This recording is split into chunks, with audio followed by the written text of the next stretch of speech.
ලංකාවේ පළවෙනි වතාවට front and rear body kits ගහලා 2025 ටාටා මාකෝ පොලෝ බස් එකකට කරපු වෙනස් විදි වැඩක් තමයි මේ තියෙන්නේ.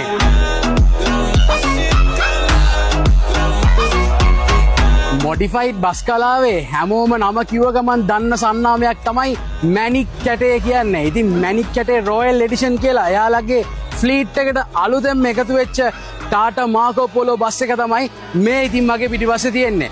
ඉතින් ඒ කස්ටමර් අපිට මේ බස් එක ගෙනත් දාලා කිව්වේ එයාලා ගාව පොඩි අයිඩියා එකක් තිබ්බා. මම මේ පික්චර් එක පෙන්නන්නම්. මේ විදිහට එයා කිව්වා අපිට අලුත් වැඩක් ලංකාවේ ඇතුලේ කරන්න බෑද කියලා. මොකද ලංකාවේ මේ වෙද්දි මේක කරනකම් කිසිම තැනක අලුත් ටාටා මාකෝ පොලෝ බස් එකකට මේ වගේ බොඩි කිට් එකක් කරලා තිබ්බේ නෑ. ඉතින් අපි මේ අභියෝගේ බාර අරගත්තා. මොකද අපේ ෆයිබර් සප්ලයර්ස්ලත් එක්ක එකතු වෙලා අපේ අත්දැකීමුත් පාවිච්චි කරලා එයාලගේ අදහසුයි ඔක්කොම එකතු කරලා තමයි මේ වැඩේ මේ විදියට අපි නිර්මාණය කරේ. ඉතින් ඔහොම මෙන්න ළඟට මම පෙන්නන්න මේ සම්පූර්ණ බොඩි කිට් එක අපි කරලා තියෙන ෆුල් ෆයිබර් කියන මටීරියල් එක. මොකද දැන් මේ දවස්වල තියෙන ප්‍රශ්නත් එක්ක බලපු ගමන් යන්න ආයිසරයක් යකඩෙන් පුම්බල ගහලා කියලා.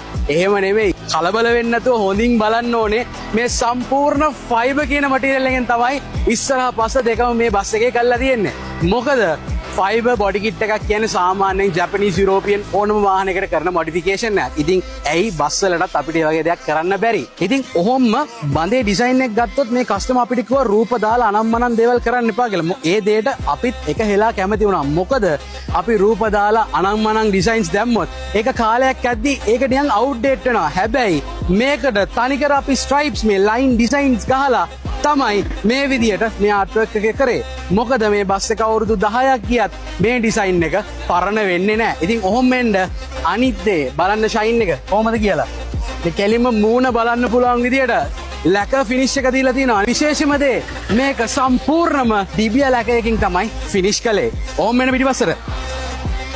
ඉතින් පිටිපස්සටත් ලොකුවට වැඩ දාන්න නැතුව ෆයිබර් වලින් ඩක්ටේල් එකක් ගහලා රියර් බෆර් එකත් මොඩිෆයි කරලත් මෙන්න මේ විදියට තමයි ඒකත් ෆිනිෂ් කළේ.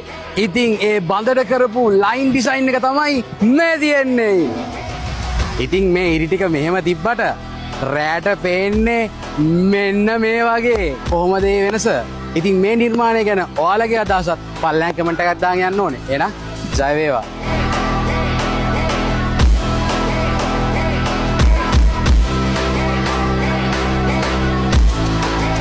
මතක හිටින්න බ්‍රෑන්ඩ් කරන්න අනුර ඇඩ්වර්ටයිසිං ප්‍රයිවට් ලිමිටඩ්